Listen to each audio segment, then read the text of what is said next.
Muito obrigada a todos. Portanto, eu peço desculpa, tenho estado um pouquinho afastada deste projeto, mas, portanto, hoje tive que substituir o Pedro, porque o Pedro está ali com um problema que tivemos que, enfim, tem que ser ele a resolver, e, portanto, sou eu que vou conduzir o webinar.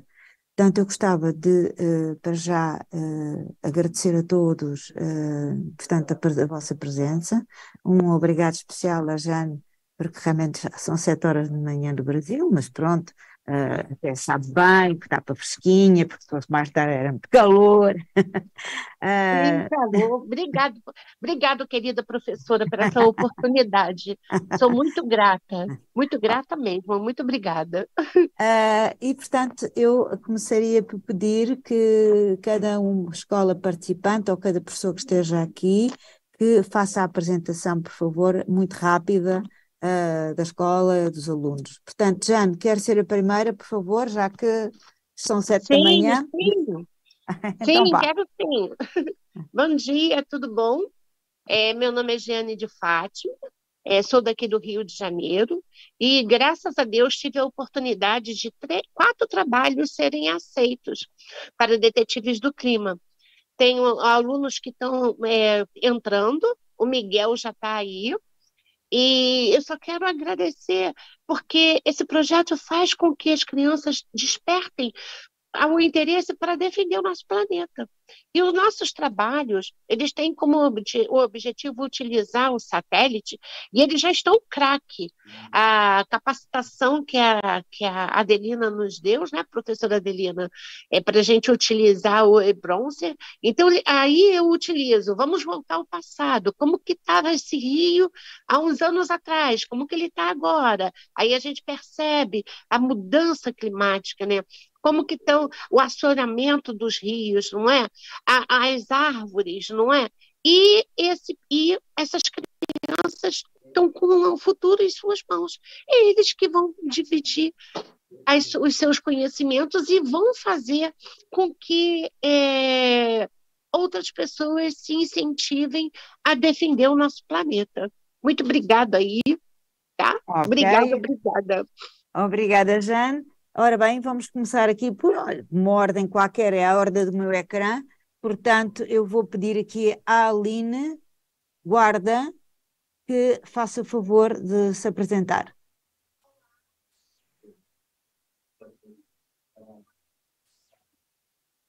Adelina Louro, estás por aí?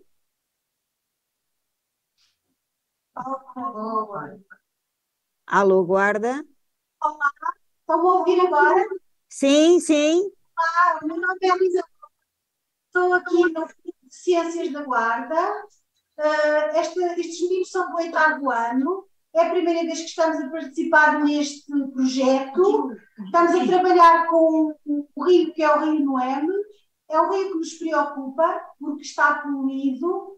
E temos feito algumas saídas de campo e por isso estamos a participar no webinar. Obrigada, Aline. Obrigada, bem-vinda a este. Vais ver que este é um projeto que se começa uma vez e que se continua nos outros anos, que é super, super interessante. Ora bem, aqui então no meu ecrã agora tenho o Rui Ribeiro da Bemposta.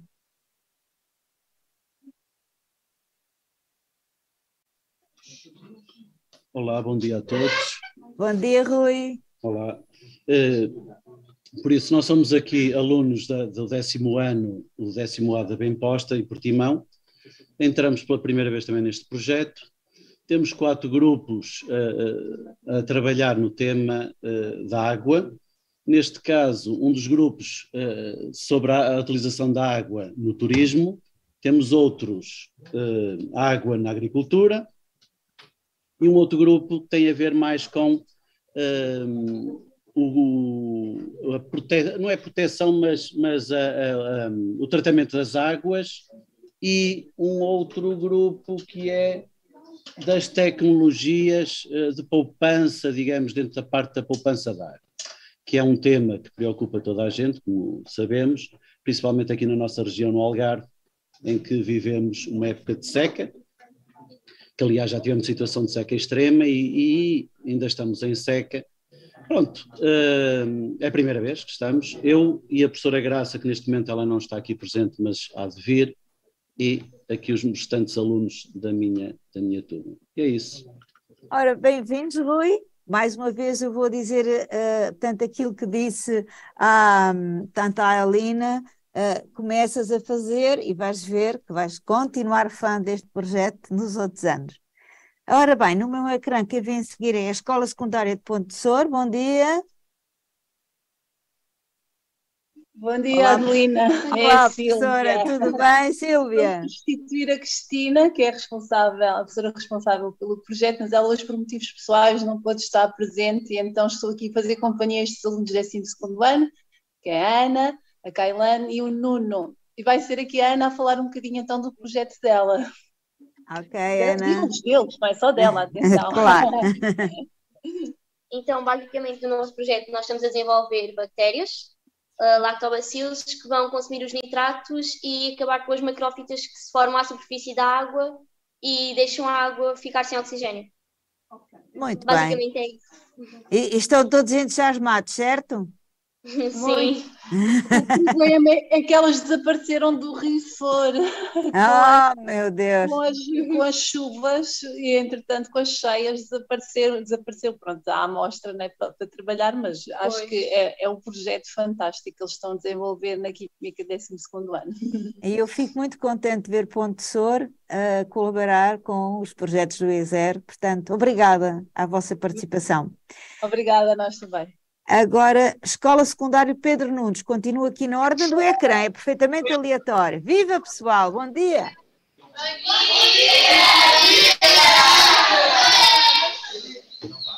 Nós somos a Escola Pedro Nunes, do 8º ano, e com o projeto que diz que estamos a estudar desenhos de calor, nomeadamente na área de Lisboa, lá do Norte. E estamos a economizar, encontrar soluções para ultrapassar estes problemas. Eu não sei se conseguiram ouvir bem. Sim, com um bocadinho de ruído profundo, de fundo, mas conseguimos ouvir perfeitamente. Pronto, e eu já percebi que o entusiasmo aí é muito também, e portanto, parabéns. e vamos continuar com a apresentação do Miguel Ângelo. Miguel Ângelo, viva! Bom dia, professor.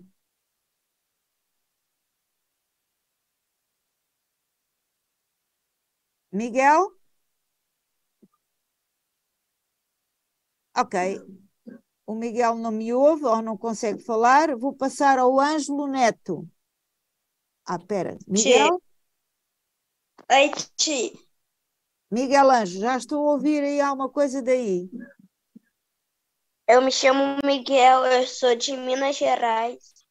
Eu moro na cidade de Piraúba. E és aluno da Jane. Isso, é sim. Ok. Ele é da cidade do granizo, que aconteceu aquela chuva do granizo, Okay. entendeu? E ele está fazendo um estudo sobre o granizo, entendeu? Ok. Obrigado, Ok, Miguel. Miguelzinho. Obrigado, um grande beijinho. Vamos ao Ângelo César. Ora, viva! Não te estou a ouvir, Ângelo. Não te estou a ouvir. Agora sim. Peço desculpa. Eu estou sozinho, não estou com turma porque não foi possível hoje. Mas eu sou coordenador do Ecoescolas e é a primeira vez que estamos inscritos neste projeto e estamos a tentar com as crianças de 5º e 6º anos encontrar formas de nos adaptarmos às estratégias de alteração climática do nosso concelho. Somos de Paredes, próximo do Porto. Ok. Miguel, desculpa, Ângelo, portanto, referiste-me que é 5º e 6º ano, certo? Certo. Ora, e estamos a começar a prepará-los para, nos próximos anos, estarem mais preparados para estes projetos. Ok, acho que é muito importante o trabalho com todos os níveis etários Sim. e infelizmente nós, não sei exatamente porquê, mas nós temos poucos alunos do 5º e 6º ano a participar nestes projetos, portanto, muito bem-vindo, tá? Muito, muito bem-vindo. Ok. Obrigado nós. Obrigado nós. Vou passar à professora Amália. Amália, bom dia. Bom dia. Ora, muito rapidamente quero se apresentar. Ora, portanto, eu sou Amália Freitas e estou a fazer o projeto Detetives do Clima com os meus alunos de uma turma do 8º ano. Ok. E o tema é? O tema é, nós estamos a pesquisar a poluição, portanto, a concentração de alguns gases poluentes na zona industrial perto da nossa escola, zona industrial de Canelas. Ok. Pronto, os alunos estiveram a pesquisar dados obtidos por satélite durante alguns meses, portanto, os dados da concentração dos gases poluentes durante alguns meses nessa zona, e ficámos surpreendidos com a concentração elevada de alguns gases. E, portanto, já fizemos a parte das conclusões. Agora, também já perguntei relativamente a isso, para onde é que nós enviamos as conclusões. Depois estas perguntas eu respondo por mail, está bem? Está bem, Amália? Ok, Amália, muito obrigada. Vamos aqui à outra escola que me está a aparecer, Quarteira. Bom dia. Bom dia! Bom dia! Bom dia! Ora bem, uma apresentação muito rápida, quem é que faz? Olá, sou Maria João Perim, sou diretora de turma e professora de Ciências deste grupo, que é o 8º G, e nós estamos nos Detetives do Clima. Estamos a estudar a influência da subida do nível do mar aqui em Quarteira, de que forma é que está a afetar os pescadores, as pessoas que trabalham na hotelaria, a população. Portanto, de que maneira é que a população de Quarteira é afetada pela subida do nível do mar? Ok. Só para referir que Quarteira, portanto, que esta escola já tem um longo percurso nos Detetives do Clima, e, portanto, mais uma vez, obrigada pela vossa participação. E, finalmente, tenho aqui no meu ecrã Célia Magalhães, com o 8º C. Célia? Oi.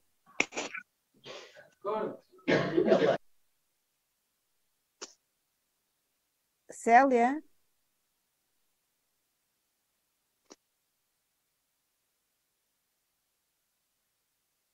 Bom, a ligação não se está a fazer, portanto, vamos passar em frente. E agora, portanto, eu não tenho mais ninguém no meu ecrã, portanto, vou... portanto, ok. Então, neste caso, depois teremos com certeza a oportunidade de falar com o 8º C e com a professora Célia. Vou passar muito rapidamente à apresentação das duas investigadoras que hoje estão connosco. Eu, para já, quero agradecer imenso todo o vosso trabalho e passo a apresentar muito rapidamente a Andreia Ribeiro. Bom dia, Andreia, mais uma vez. Portanto, a Andreia trabalha no Instituto para a Ciência Atmosférica e Climática em Zurique, na Suíça. É investigadora em ciências climáticas e o especial foco são em eventos extremos, tal como secas, ondas de calor e os seus impactos nos ecossistemas, como perdas na agricultura e fogos florestais. Portanto, tudo temas que estão infelizmente ou felizmente, na atualidade. Passo também, portanto, à outra convidada, Thais Rosan, eu acho que não sei se estou a pronunciar bem o nome, mas pronto, aqui fica, que pertence, neste momento trabalha na Universidade de Exeter, no Reino Unido, e é investigadora também em ciências climáticas e utiliza imagens de satélite para a monitorização de desflorestação, incêndios e outro estudo extremamente importante que se relaciona com as emissões de carbono em florestas tropicais. Portanto, agradeço imenso a vossa participação e vou pedir então à Andreia que faça as honras da casa. Andreia, por favor, pode começar. Então, muito obrigada. Eu chamo-me Andreia, estou muito contente por estar aqui hoje, neste webinar, esta manhã convosco. Como já me introduziram, sou investigadora em Ciências Climáticas, estou neste momento a trabalhar em Zurique, na Suíça, numa instituição que se chama ETH, mas fiz todos os meus estudos em Portugal, na Faculdade de Ciências da Universidade de Lisboa, e vim para a Suíça há 2 anos, depois de terminar o meu doutoramento. E eu fiquei muito entusiasmada com as vossas perguntas. Eu agora estou aqui a disparar algumas das perguntas que nos foram enviadas, vocês algumas vão reconhecer as vossas, e eu fiquei muito entusiasmada porque foram este tipo de perguntas que me levaram a querer ser cientista em primeiro lugar. E na verdade é mesmo assim que tudo começa em ciência, é com uma pergunta. E tal como nos vossos projetos, depois de ser feita uma pergunta, é feita uma recolha de dados, como vocês estão a fazer, é feita uma análise de dados que podem vir de estações meteorológicas ou de satélite, ou outras medições de terreno, como vocês todos estão a fazer, e depois os cientistas fazem modelos numéricos e modelos estatísticos com esses dados para representar um determinado sistema, o sistema climático. E eu gostava de partilhar com vocês, como vocês estão a fazer nestes projetos, no meu trabalho, eu tenho perguntas tão parecidas. Por exemplo, uma das minhas perguntas, neste momento, é quais é que são os principais fatores climáticos com maior impacto nos fogos, nas florestas e savanas tropicais. Isto é um tópico parecido também com o da Thaís. E eu percebi que são secas e ondas de calor muito extremas, que também, em combinação com a ação humana, como o desmatamento, estão por trás das condições ideais para os eventos de fogos mais extremos nestas regiões. E depois eu pergunto também, tal como vocês, quais é que são os impactos que as alterações climáticas vão ter nestes fogos mais extremos. E, por exemplo, que ao aumentar a frequência de secas e ondas de calor, então os fogos extremos vão também aumentar. Então vejam como estas perguntas são tão semelhantes como as vossas, e por isso, desde já, um parabéns muito grande pelas perguntas que vocês fazem e pelos esforços que vocês estão a fazer nos vossos projetos. Então, vamos às vossas perguntas. Uma das perguntas que nós recebemos sobre as alterações climáticas é o que é que são alterações climáticas. Então, como diz o nome, é o clima que se está a alterar. E que tipo de alterações são estas? Nós temos que conseguir quantificar estas alterações. Então, vamos quantificar estas alterações a partir das estatísticas. Por exemplo, uma medida que vocês devem conhecer é a média, e vamos olhar para esta probabilidade estatística de variáveis climáticas muito comuns, como são a temperatura, a precipitação e o vento.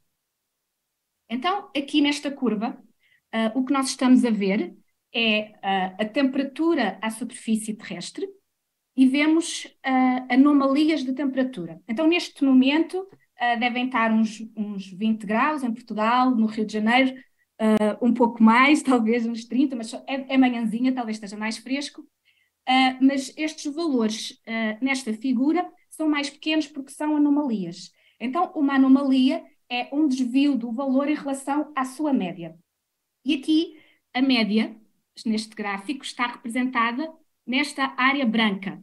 Então, uma anomalia de 0 quer dizer que este valor não é diferente da média. É assim que nós vamos olhar para este gráfico de temperatura. E vamos olhar também para o lado esquerdo, onde temos as zonas azuis, anomalias negativas, quer dizer que além da média, nós temos também extremos frios. E do lado direito, temos zonas quentes deste gráfico. O que é? São então os extremos mais quentes. Então nós queremos ver... Então nós queremos ver neste gráfico qual é que vai ser a evolução desde 1951 das anomalias de temperatura até ao presente. Então vamos ver como é que este valor médio, esta zona branca, vamos olhar para a zona branca, como é que ela vai evoluir ao longo do tempo e vamos olhar também para os extremos, para os azuis e para os vermelhos e como é que eles estão a evoluir ao longo do tempo. Então vemos que a média está ali a oscilar em valores parecidos com o passado, mas à medida que nos aproximamos do presente, a partir destes anos 80, vemos que a média está a ir para valores para a direita e temos muitos mais valores vermelhos. Então temos esta alteração na temperatura para valores médios que são mais quentes e também para muito mais valores extremos. Então é isto que nós vemos como uma alteração climática. Nestas variáveis como a temperatura, a precipitação e o vento, que estas propriedades estão a alterar-se. Uma das evidências maiores destas alterações climáticas é este aquecimento global que nós vemos com o aumento da temperatura. E outra pergunta que vocês tinham é quais é que são as causas destas alterações climáticas. Então nós aqui temos que distinguir entre causas da variabilidade climática natural e outras causas relacionadas com a ação humana. Então as alterações climáticas que nós temos vindo a ver acontecer são causadas pelas atividades humanas que estão a alterar a composição da atmosfera e que é adicional a uma variabilidade climática natural que já existe. Então, os cientistas, depois de detectarem aquelas alterações climáticas, por exemplo, nos valores médios da temperatura, eles querem atribuir a causa destas alterações climáticas. E como é que os cientistas fazem isto? Eles simulam a temperatura e com modelos numéricos e estatísticos, e aqui neste gráfico nós vemos esta zona azul, a temperatura simulada a partir da variabilidade climática natural, que podem ser o quê? Os ciclos solares e as erupções vulcânicas e outros fenómenos como a órbita da Terra e todos estes ciclos que são naturais ao sistema climático. E os cientistas separam a influência desta variabilidade climática da influência da ação humana, está aqui representada nesta reta castanha. E esta ação antropogénica reflete-se onde? Na alteração da composição da atmosfera pela emissão de gases de efeito de estufa, na queima de combustíveis fósseis e também nas alterações do uso da terra. E temos neste gráfico também a preto as observações da temperatura, que vemos que começam a aumentar muito depressa, em comparação com o passado, estão a aumentar muito depressa no presente.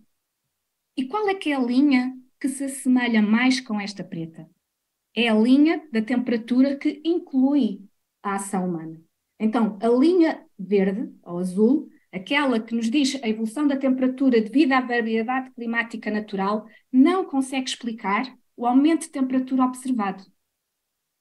Outra curva muito parecida com esta castanha e com esta preta é a curva da concentração do dióxido de carbono na atmosfera. Esta curva é também conhecida como a curva de Killing.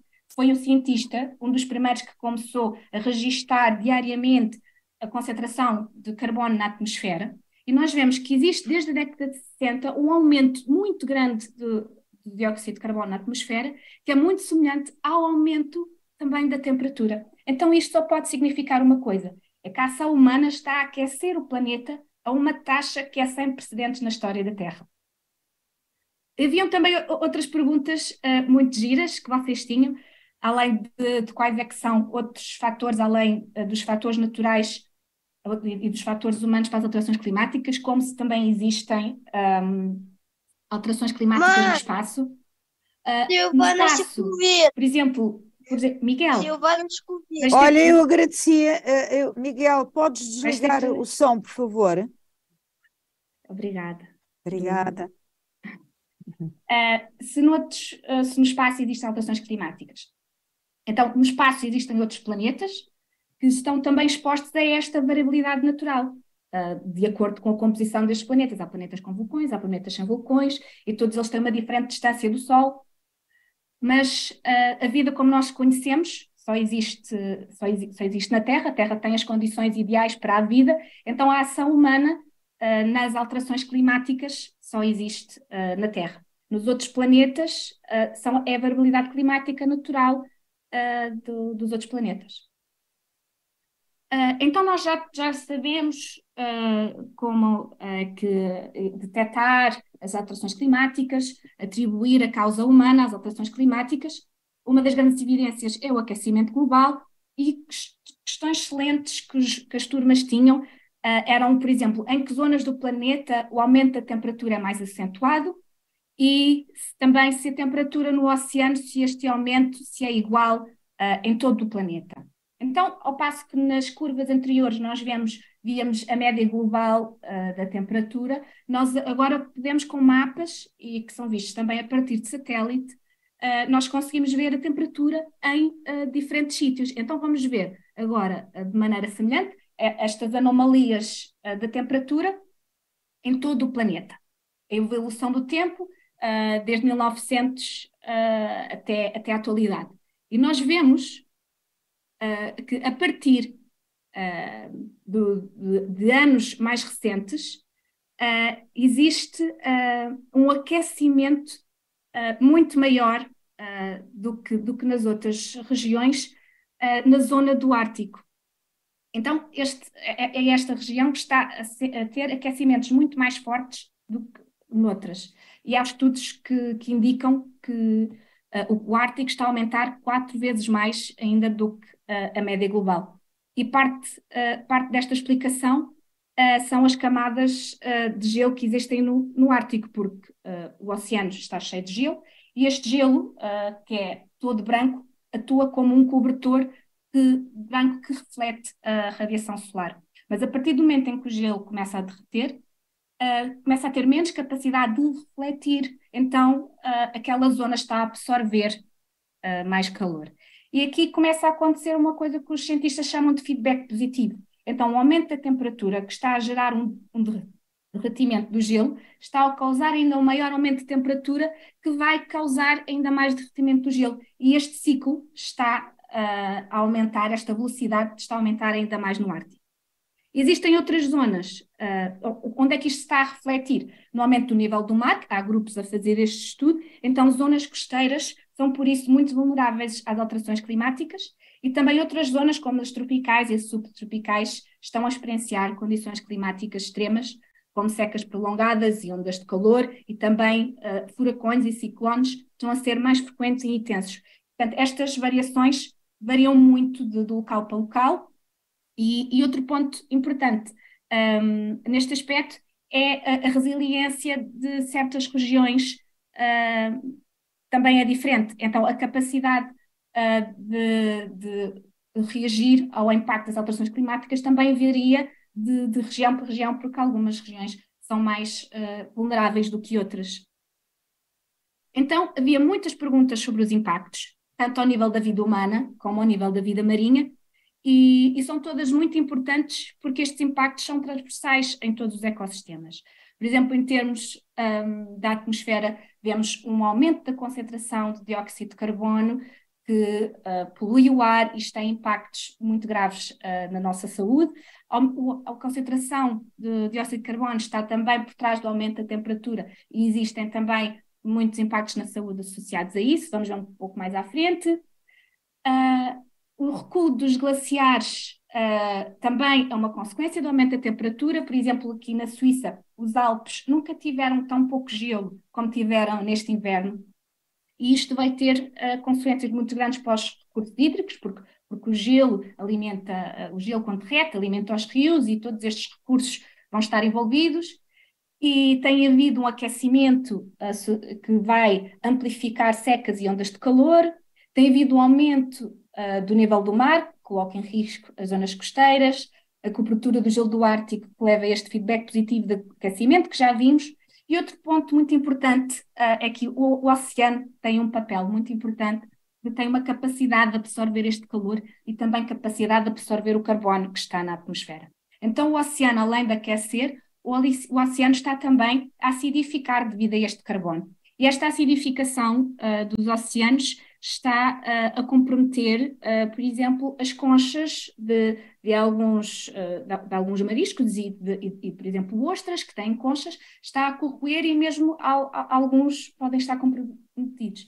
Portanto, estes impactos são muitos e alguns são já irreversíveis. a isto, que é bastante difícil. Havia um grupo também sobre ilhas de calor e que fizeram perguntas muito interessantes sobre as ilhas de calor. Então, uma ilha de calor urbana acontece quando uma cidade tem temperaturas mais altas do que as zonas rurais à volta da cidade. Então, à volta da cidade, forma-se aqui esta doma de calor e de poluição que faz mais calor nas cidades. E isto tem a ver com a capacidade de absorção e retenção de calor das superfícies das diferentes zonas da cidade e das zonas rurais. Porque as cidades, por serem mais cinzentas, terem mais cimento, mais poluição, absorvem mais calor, e em contraste, zonas rurais têm mais árvores e por isso têm uma maior capacidade de arrefecimento. E como é que nós vemos isso? Era essa uma das perguntas, que era se do espaço dá para ver ilhas de calor a partir de imagens de satélite. E a Thaís vais falar melhor sobre isso, mas a resposta é sim, que uma das formas de nós monitorizarmos ilhas de calor é a partir de imagens de satélite. Por exemplo, nós aqui temos uma cidade muito conhecida, que é Nova Iorque, é o palco de muitos filmes, e vemos, do lado esquerdo, vemos a estação, a vegetação, que pode ser vista a partir de satélite. O Central Park, que aparece também em muitos filmes, é este retângulo aqui. E do lado direito temos a temperatura, que pode também ser monitorizada por satélite. Então nós vemos que nas zonas onde existe mais vegetação, nesta cidade, Nova Iorque, é também onde a temperatura não é tão elevada nesta cidade. Então nós vemos qual é que é o papel das árvores, é muito importante nestas ilhas de calor e em reduzir a temperatura. Assim também já estamos a responder a outras perguntas de como é que nós podemos desenvolver medidas de combate às alterações climáticas. Então, nas cidades, esta é uma delas, é a criação de espaços verdes que vai ajudar a reduzir as temperaturas elevadas nas cidades. Outra pergunta que havia sobre as ilhas, nas ilhas de calor era de como é que a saúde humana pode ser afetada. Então, com ilhas de calor, o que está a acontecer é que a capacidade das cidades a arrefecerem durante a noite está a diminuir. E muitos problemas de saúde relacionados com ondas de calor acontecem no corpo humano, porque o corpo humano tem uma capacidade natural de regular a temperatura, mas se a temperatura exterior é muito mais elevada que aquilo que o nosso corpo está habituado, o corpo tem muita dificuldade em lidar com isso. E muitos problemas de saúde associados a ondas de calor podem ser a desidratação, também problemas cardiorrespiratórios, os respiratórios por causa de poluição, cardiovasculares, porque existe também um aumento da pressão arterial com o aumento da temperatura, existem também problemas de pele, e todos estes problemas, infelizmente, podem acabar em elevadas taxas de mortalidade. Então, este estudo foi feito por cientistas que são epidemiologistas, eles estudam epidemiologia e eles querem perceber o impacto das alterações climáticas no risco de mortalidade associado ao calor. Então eles fazem estes modelos estatísticos, onde eles relacionam o risco de mortalidade de calor em função da temperatura. E neste caso, para a cidade de Lisboa, vemos que a partir de 25 graus existe um grande aumento do risco. E até que atinge esta temperatura crítica, mais ou menos à volta dos 31 graus, que é quando existe um grande aumento do risco de mortalidade associado ao calor em Lisboa. Neste mapa, nós vemos qual é que é a mortalidade associada ao calor causada pelas alterações climáticas induzida pela ação humana. E nós vemos aqui nestas zonas mais vermelhas, Portugal, Espanha e também Brasil, são regiões com uma elevada taxa de mortalidade de calor devido às alterações climáticas. E o que é esperado é que com o aumento do aquecimento global, estas taxas de mortalidade são também esperadas, é esperado que elas aumentem. E chegamos a mais perguntas importantes que vocês fizeram, que é então, face a todos estes problemas, como é que nós nos podemos adaptar e mitigar as alterações climáticas? E aqui é importante distinguir entre estas duas palavras, entre adaptar e mitigar. Então, adaptar significa como é que nós nos vamos ajustar ao problema, em que nós reconhecemos que o problema está lá e que nos vamos adaptar. Mas as maiores consequências das alterações climáticas ainda estão para acontecer. Nós ainda não vimos, as maiores ainda estão para vir.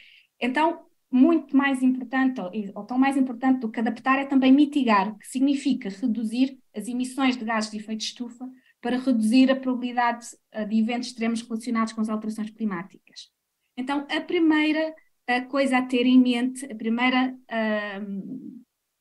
primeira coisa em que nós podemos fazer a diferença individualmente é em reduzir a nossa pegada de carbono.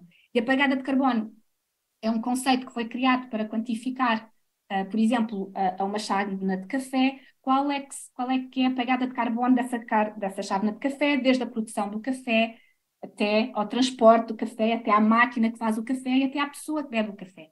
Então, as maneiras que nós temos de reduzir a nossa pegada de carbono, especificamente, já falámos nas cidades, uma das formas de adaptar são os espaços verdes, mas outra forma também é os transportes. Nós temos transportes verdes nas cidades. Esta é uma coisa que nós temos de fazer. O transporte são recurso à queima de combustíveis fósseis. Por um lado, vai limitar o número de emissões de gases de efeito de estufa, e isso tem tanto efeitos benéficos para a nossa saúde de maneira direta, como também a nossa resistência e ao fazer exercício físico. Outra coisa que nós podemos também fazer é na nossa alimentação e no vestuário.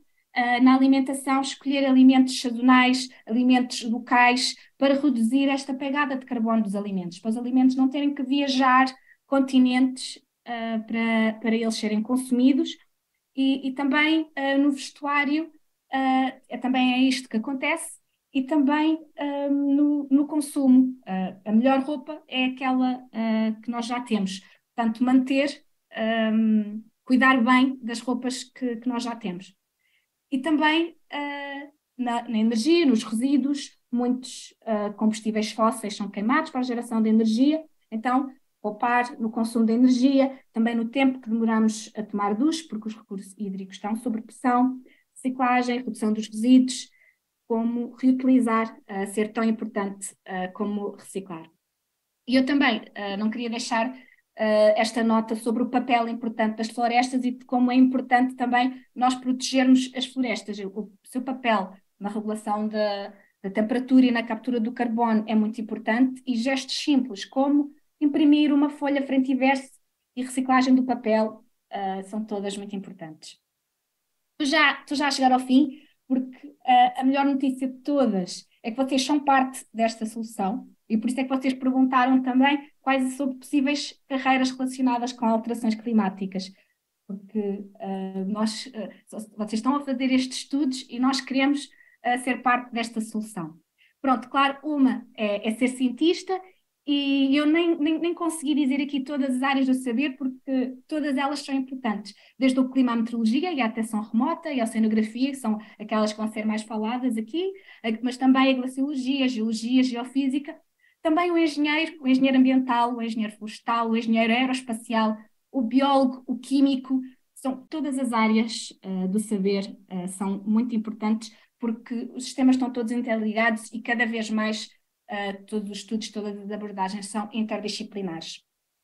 Mas também outras áreas, como a política, coloquei aqui o secretário-geral das Nações Unidas português, António Guterres, que foi capa da Time, e que também tem uma influência muito grande neste combate às alterações climáticas, e é na política que realmente as decisões são tomadas, e com políticos conscientes é que nós vamos ver realmente uma ação importante.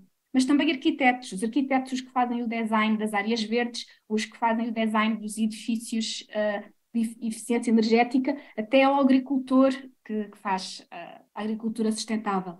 Portanto, todas as carreiras, há muitas carreiras possíveis para agarrar o futuro para o combate às alterações climáticas. Também não queria deixar de dizer que, se calhar, a carreira mais importante ainda está por descobrir, e isso está também nas vossas mãos. Vocês podem ser os próximos a descobrir a nova carreira, a nova atividade, aquela que vai ter mais impacto no combate à adaptação e mitigação das alterações climáticas. E, mais uma vez, muitos parabéns pelas vossas perguntas e pelos vossos trabalhos. Acho que vocês têm todos muito potencial para este combate às alterações climáticas. Muito obrigada, Andreia. Foi um prazer ouvi-la. Eu acho que foi super esclarecedor, e realmente, portanto, a Andreia falou aqui de uma série de pontos extremamente importantes, mas eu não queria deixar de referir a importância das carreiras que são o futuro, não é? Já são o presente, mas que vocês podem seguir e, portanto, portanto, ver de alguma forma as possibilidades que se abrem a vocês no futuro, e como diz a Andreia, ainda se calhar está para encontrar a nova profissão ligada às alterações climáticas, é realmente bastante importante, e obrigada por ter chamado a atenção, até na política. A política serve, enfim, não só os motivos económicos, mas também os motivos ambientais, que estão os dois relacionados. Muito obrigada, Andreia. Vou passar então à Thaís. Já está. Ok. Bom, muito obrigada pelo convite em participar do Detetives do Clima. Fiquei muito feliz em avaliar os trabalhos e também em saber que eu sou brasileira, né, e existem também grupos brasileiros participando dessa iniciativa da Agência Espacial Europeia. Meu nome é Thaís Rosan e eu sou especialista em sensoriamento remoto, ou observação da Terra, e eu trabalho estimando emissões de carbono que são emitidas por desmatamento, né, áreas de vegetação que são desmatadas para conversão de agricultura ou pastagem, e também áreas que são afetadas por incêndios florestais no Brasil, principalmente na Amazônia. Eu trabalho na Universidade de Exeter, no Reino Unido, já há 3 anos. Bom, como eu sou especialista em sensoriamento remoto e eu percebi que vários grupos querem utilizar as imagens de observação da Terra, né, do Earth Observation Browser, eu resolvi passar um pouco uma introdução sobre o que é o sensoriamento remoto, porque eu não sei se está todo mundo no mesmo patamar. Então, o sensoriamento remoto, ele é definido como uma medição ou aquisição de informação de alguma propriedade de um objeto ou fenômeno por um dispositivo de registro que não seja em contato físico com o objeto. Por exemplo, a gente pode considerar os nossos olhos como um sensor remoto, porque a gente está observando um objeto, né, qualquer objeto que esteja à nossa frente, e a gente não está tendo realmente o contato com esse objeto, não está medindo esse objeto em contato. Então, coloquei aqui só um exemplo, porque a aquisição dessas imagens, por exemplo, elas podem ser adquiridas em diferentes níveis, tanto com uma fotografia, né, uma câmera fotográfica, ou um sensor em um drone, ou um sensor em um satélite, ou em um avião. Então, eu coloquei aqui essa imagem. A gente tem, por exemplo, um satélite e a gente tem energia solar. Então, através da interação da energia solar com os objetos na Terra, por exemplo, uma floresta, essa energia ela é absorvida e refletida, e isso é detectado pelo satélite, e isso forma uma imagem, que são as imagens que a gente vê no browser, no EU Browser. Uma coisa também que eu queria pontuar é que a luz solar, ela é formada por um espectro de cores, vamos chamar assim, né? E isso é muito utilizado no sensoriamento remoto para caracterizar os objetos. Então, eu coloquei um exemplo aqui que mostra o comprimento de onda, que seria o valor dessa luz, né, que é refletida ou absorvida, para cada tipo de objeto. Então, aqui, no caso, seria esse primeiro aqui, uma folha verde, né, uma folha saudável, por exemplo, esse exemplo aqui.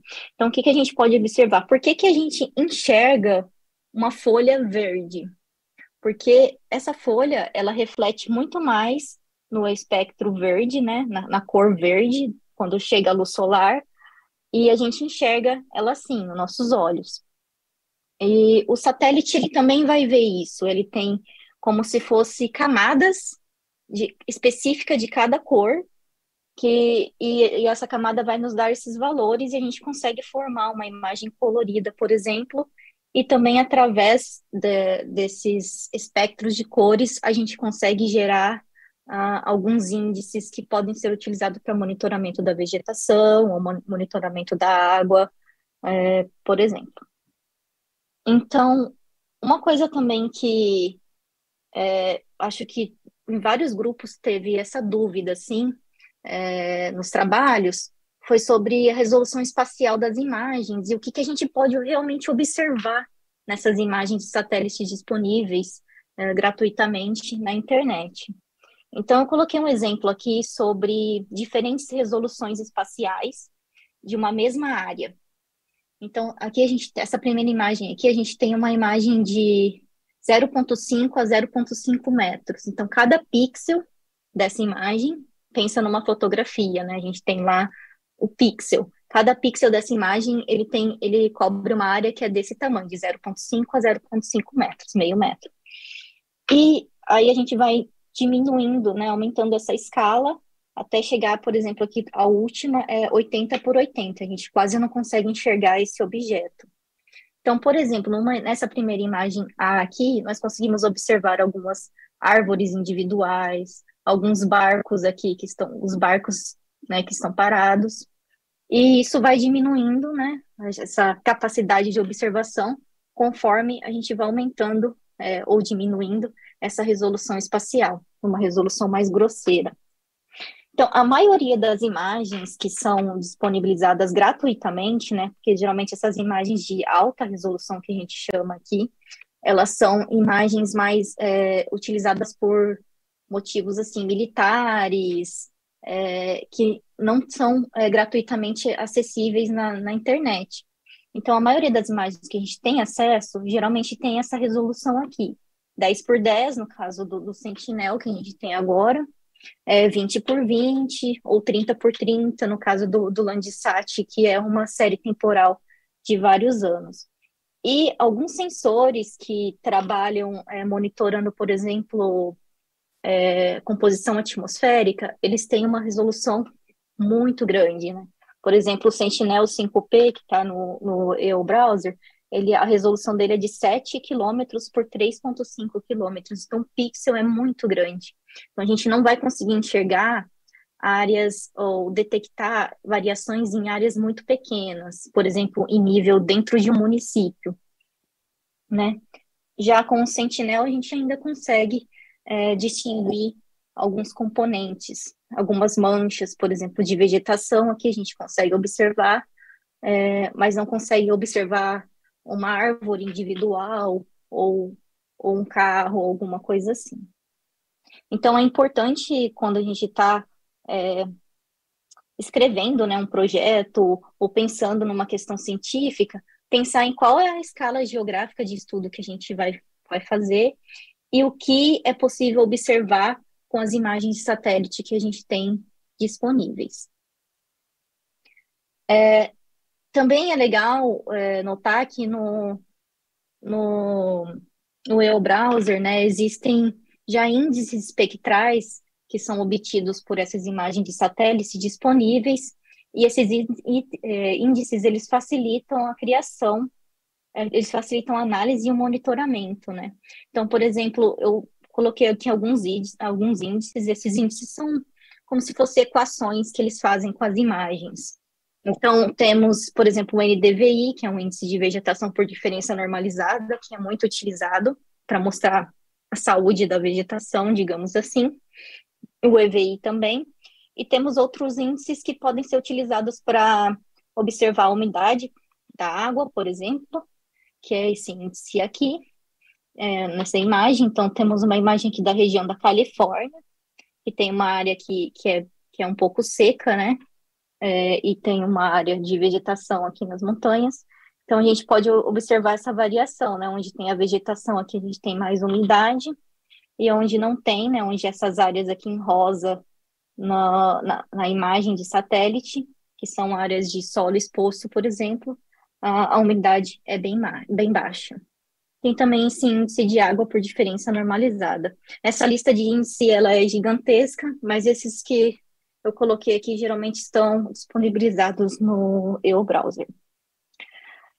Aqui eu trouxe uma animação, vamos ver se acho que vai funcionar, que é desse índice de vegetação normalizada.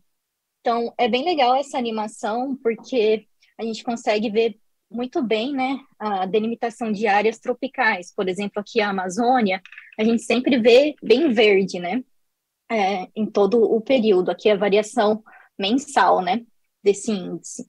Agora, em regiões temperadas, né, como por exemplo aqui na Europa, a gente pode ver que tem uma variação muito grande desse índice. Mas isso é por conta da fenologia do tipo de vegetação, né? Que a gente tem uma vegetação que cai, as folhas secam e caem durante o inverno. Então, esse índice de vegetação ele vai ficar bem baixo e durante o verão ele vai ficar bem alto porque as folhas estão bem verdejantes. Então, esse índice é muito bom para se utilizar, né, para o monitoramento da vegetação, da situação da vegetação, se ela está saudável ou não, se ela está bem verdejante, e da agricultura. E também dá para ser utilizado para estudos de secas ou para estudos de queimadas, por exemplo. Agora, deixa eu mudar o slide aqui. E também sobre a utilização das imagens do EOBrowser, né? Eu achei muito legal, eu não conhecia a plataforma até ser convidada para participar do Detetives do Clima. Então, eu acho que eu creio que seja o melhor para quem não tem muita facilidade com sensoriamento remoto utilizar o modo educação. E eles oferecem uma grande diversidade de imagens de satélite, né, que já são processadas com várias correções que precisam ser feitas. E também já os índices espectrais, como o NDVI, que eu comentei, já pronto, né, já calculado. E você consegue visualizar tudo isso pela plataforma. E também é subdividido por temas, né, o que facilita a busca de imagens. Então, eu só queria mostrar aqui um exemplo que eu estava observando. Essa área aqui é no litoral. Vocês conseguem enxergar bem a tela? Poderia alguém confirmar para mim? Sim, conseguimos. Essa área aqui é no litoral de São Paulo, no Brasil, chamada Barra do Saí, que é num município chamado São Sebastião. Ela foi afetada por um evento extremo climático no último mês, agora em março, no início de março, que ocorreu aproximadamente 600 milímetros de chuva em um período de 24 horas. 600 milímetros de chuva é o que chove em um ano, por exemplo, em algumas regiões de Portugal. Então, imagina toda essa chuva ocorrendo em um lugar. Então, aconteceu um evento de deslizamento de massa, né? É muito grande. Então, com a imagem de satélite, a gente consegue observar. Eu peguei aqui uma imagem de satélite de janeiro, né, desse ano. Então, a gente pode ver aqui que, por exemplo, a vegetação tá verde, né? Tem vegetação, essa área é uma área de montanha também, montanhosa. E daí, quando a gente pega uma imagem aqui de março de 2023, né, um mês depois, a gente consegue perceber o impacto, né, que foi causado por esse deslizamento em massa. Claro que a gente não consegue ver, contabilizar exatamente quantas árvores, né, caíram, mas a gente consegue determinar a área que foi afetada, né, e também observar para onde foi esse deslizamento. E aqui eu também coloquei nas imagens do Sentinel, né, mas calculadas no NDVI, a gente consegue ver exatamente a redução aqui de vegetação, né, saudável nesses pixels onde ocorreram os deslizamentos em massa. Então, eu achei bem legal, assim, e eu acho que para os alunos que não têm... Porque isso, quando eu aprendi a mexer com essas coisas de satélite na graduação, eu tinha que calcular tudo isso, fazer o download da imagem. Então, hoje, tem muita facilidade em utilizar esse tipo de ferramenta. O que eu acho que facilita muito a disseminação dos dados de observação da Terra. Vou voltar aqui para a apresentação, só um minuto. Então, tem vários temas ali na plataforma, então os alunos podem aplicar para qualquer tipo de estudo. Aí agora eu vou falar um pouco sobre as perguntas dos grupos, porque não tinha muitas perguntas sobre sensoriamento remoto, mas eu quis trazer um pouquinho sobre isso, porque eu acho importante para a gente entender como utilizar esses dados e qual que é o potencial de utilização. Então, a primeira pergunta do grupo é como funciona o sistema das marés. Então, as marés, elas são movimentos verticais, né, periódicos de subida e descida das águas do mar, e que são resposta à força gravitacional exercida pela Lua e pelo Sol sobre o oceano, que é combinado também à rotação da Terra. Isso vai variar de região da Terra também, né, como pode ser observado aqui nas imagens. Vai ter uma variação maior aqui nessas zonas, né, que estão próximas. E também tem uma questão sobre se as mudanças climáticas elas podem afetar, né? Bom, as mudanças climáticas elas não afetam necessariamente essa variação, né, natural, né, da maré, por conta da força gravitacional dos astros. Mas o que pode ocorrer é que com as mudanças climáticas o nível do mar pode ser elevado, né, com o derretimento das geleiras.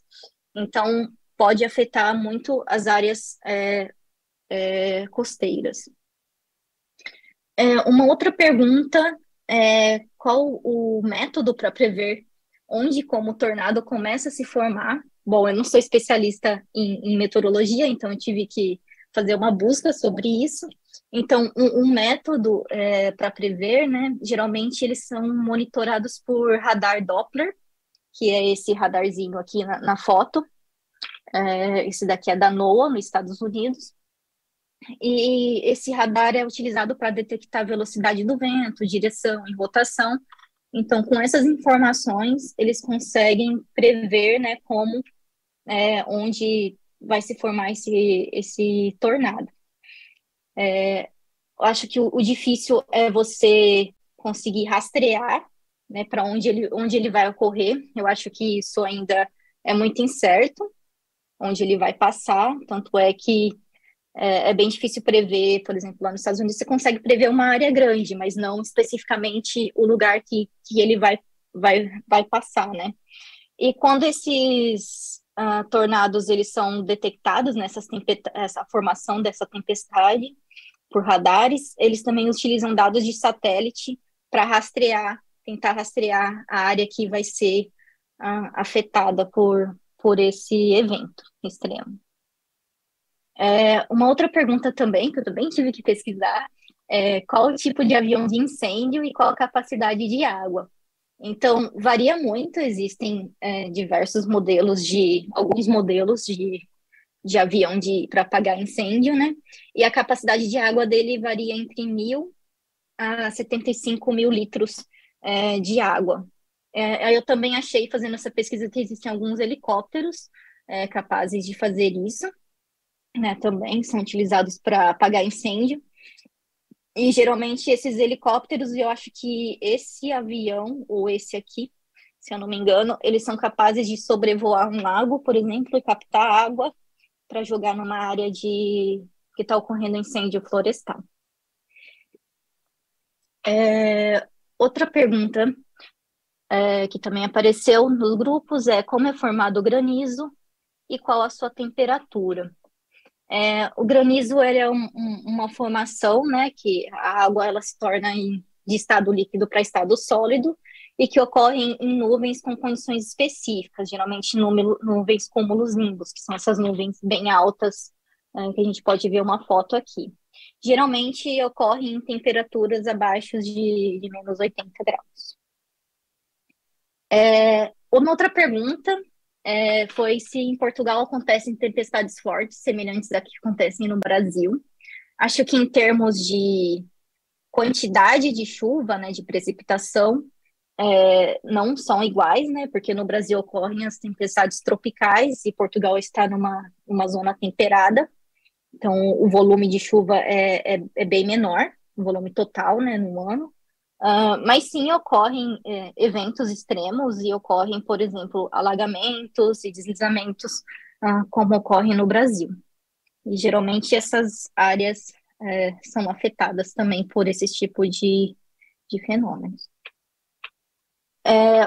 Uma outra pergunta também que apareceu é: quais são os valores máximos permitidos por lei para a concentração de vários poluentes na atmosfera?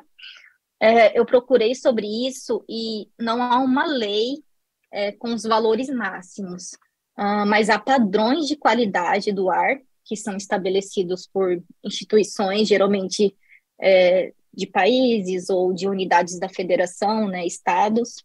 E isso vai variar muito, né, de país para país, de região para região. Então, eu não consigo te responder qual que é o valor máximo permitido, mas que há padrões de qualidade.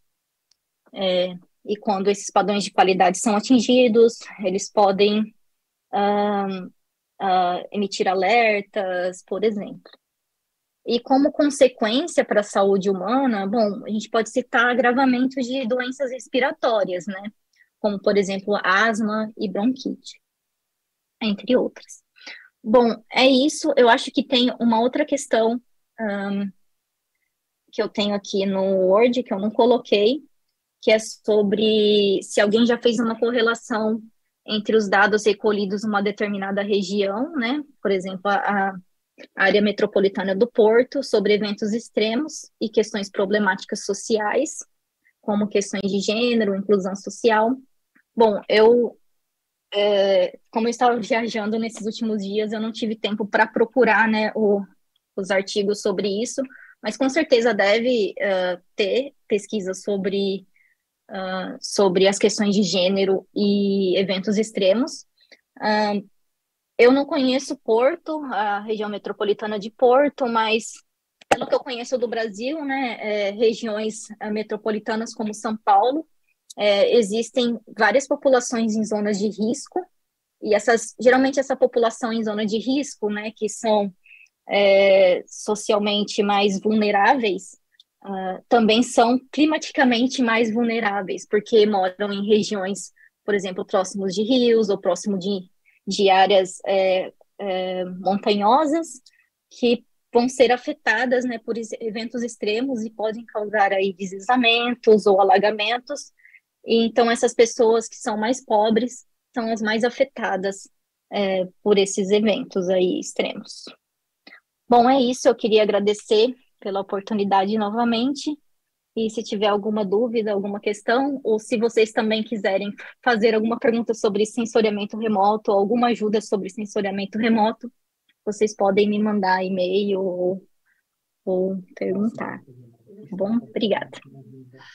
Queria falar com a Atriz Rosane sobre uma das questões que os meus alunos colocaram, portanto, sobre a concentração máxima dos gases poluentes, e a Thaís disse que realmente não há um padrão global, mas que há padrões de qualidade do ar de gases poluentes para cada região. E como é que nós poderemos ter acesso, por exemplo, aqui na região que nós estamos, região do Grande Porto, como é que temos acesso? Será que me podia dizer algum link, algum mail, assim, algum link para eu ter acesso a esses dados? Amália, se eu posso fazer uma sugestão, Thaís, peço desculpa. Uma das sugestões é consultar o IPMA, que tem sempre, portanto, tem imenso sobre o assunto, inclusive se no site do IPMA não tiver, portanto, dados que lhe interessam, pode sempre contatar alguém, eu posso lhe dar alguns mails e podem ter esse tipo de informação. Também há outra coisa que eu queria dizer relacionado com o que a Thaís disse, que é referente às zonas de risco. Portanto, não sei se alguém já contatou, mas existe a nível da Proteção Civil mapas de risco relativo, portanto, nomeadamente não faço a mínima ideia, saem no país todo, mas em determinadas regiões há portanto, mapas de risco para as chuvas, para os fogos, etc, etc, e será sempre uma outra fonte de informação que podem utilizar e ver se há realmente dados sobre a região onde estão inseridos, onde querem estudar o problema.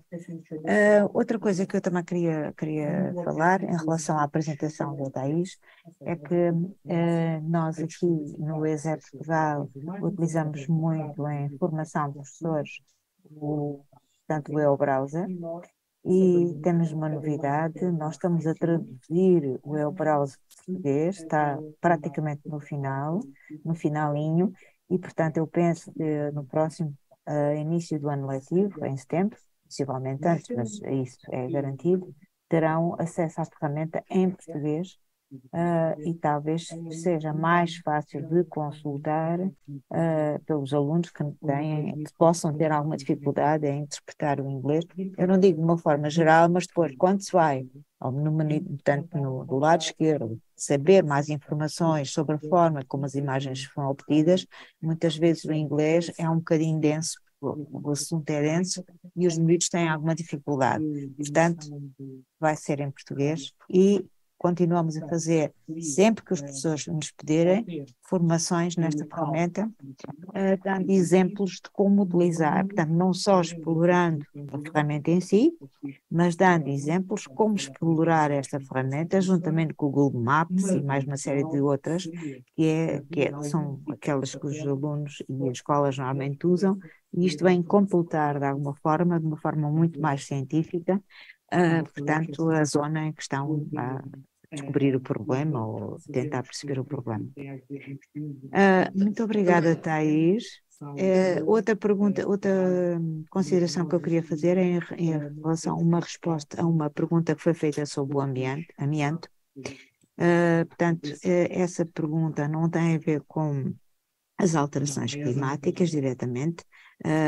Aliás, às vezes há uma certa confusão entre a poluição e eu não estou a falar de poluição atmosférica, mas a poluição, o lixo, etc, etc, e as alterações climáticas, portanto o problema do plástico não é um problema de alteração climática, embora o seu fabrico, enfim, e toda a sua reciclagem possa estar ligados a isso, mas nós, todas as perguntas que não tenham a ver diretamente com este problema, nós vamos tentar responder, portanto, pessoalmente a isso.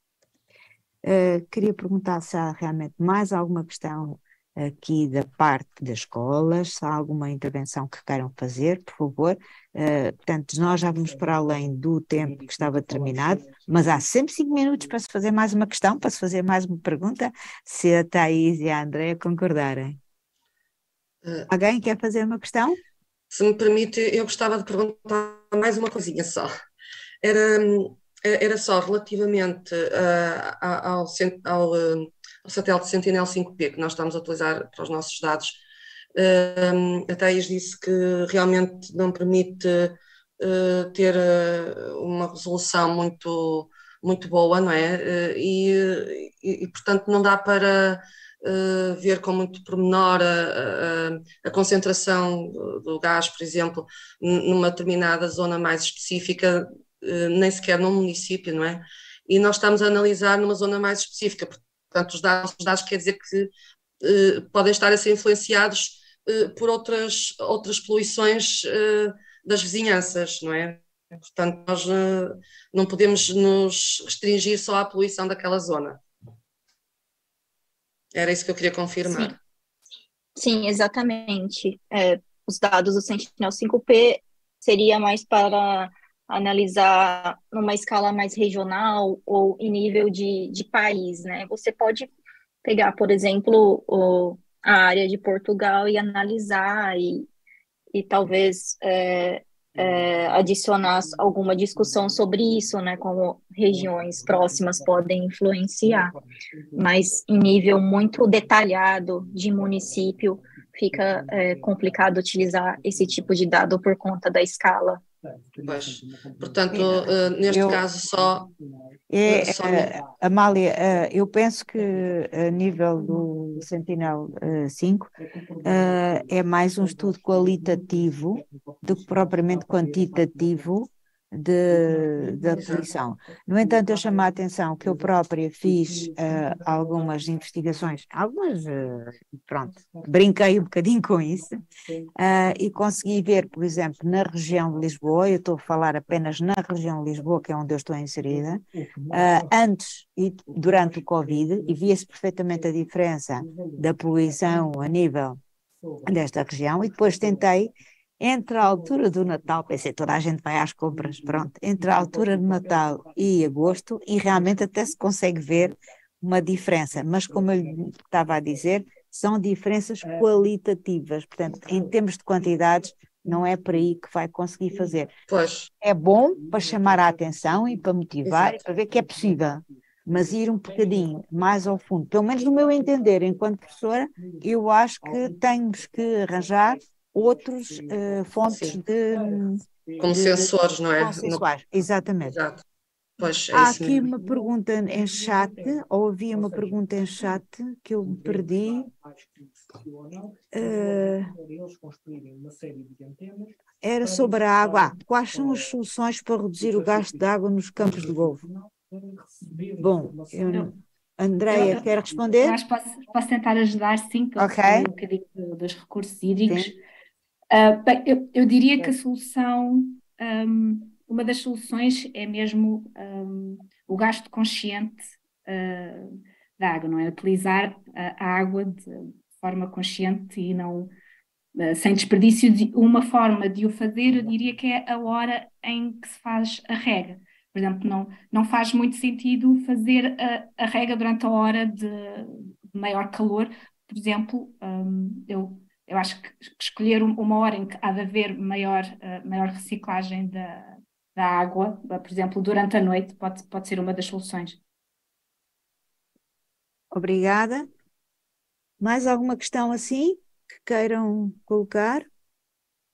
Eu queria agradecer, porque a nuvem do granizo, eu havia feito a pesquisa e ela nos mostrou, né? Porque o meu grupinho ele está questionando sobre o granizo, né? Como que se forma?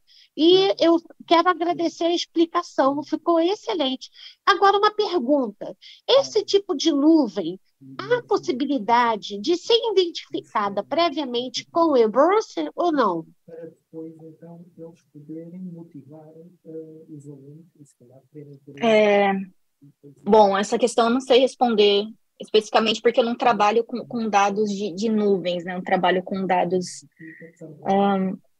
preciso observar, olhar o que é disponível nessa questão. Eu posso dar uma olhada aqui agora sobre a atmosfera, mas eu não sei eu acho que só o Sentinel 5P que tem mais para a atmosfera, e daí ele não tem. Eu sei que tem imagens que classificam os tipos de nuvens. Porque eles ficaram muito impactados, porque derrubou a árvore, e a gente colocou até no trabalho as fotos, né? E quem olhasse diria que era neve. As bolas de granizos ficaram sob a cobertura terrestre, e foi assim, quem olhava, se você apresentasse a foto, parecia que era um país da Europa, e nada, era Minas Gerais, que passou por uma tempestade de granizo muito intensa e que até a árvore caiu e ficou assim. Então, eles ficaram impactados, né? Como é que essa percepção pelo satélite seria possível para ajudar se por acaso tivesse um alerta? Olha, pessoal, vai ter uma chuva de granizo bem intensa, porque aqui no Rio de Janeiro teve no bairro de Duque de Caxias, mas não foi tão intensa igual a Minas Gerais. E foi aí que o nosso trabalho foi até selecionado, né? E por conta disso, dessa grande preocupação, e como é que a gente pode ajudar a população, né? Olha, se prepare, vem uma chuva de granizo por aí, entendeu? Bom, pelo conhecimento que eu tenho muitos conhecimentos assim, do INPE, né, que eu estudei no INPE, no Brasil, e do CPTEC, que é onde faz um monitoramento, né, do clima e do tempo no Brasil.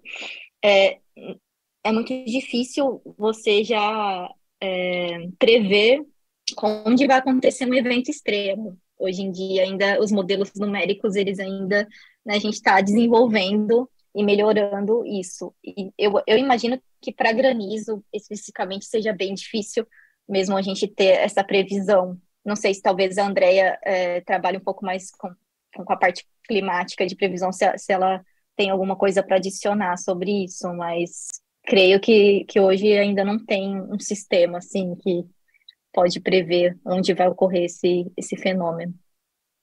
É verdade, é muito difícil, e quanto maior a distância de tempo com que queremos prever, muito mais difícil. Portanto, com algumas horas já começamos a ver o desenvolvimento vertical das nuvens, já conseguimos começar a perceber qual é que é o potencial para ser desenvolvido essas pedras de gelo dentro das nuvens, que tipicamente são cumulonímbus que estão por trás da produção do granizo, mas com dias de antecedência é difícil de saber que vai ser produzido o granizo. Pronto, sabemos que a formação das nuvens, na verdade, é dos principais desafios da modelação numérica e da previsão do tempo, é mesmo a formação das nuvens.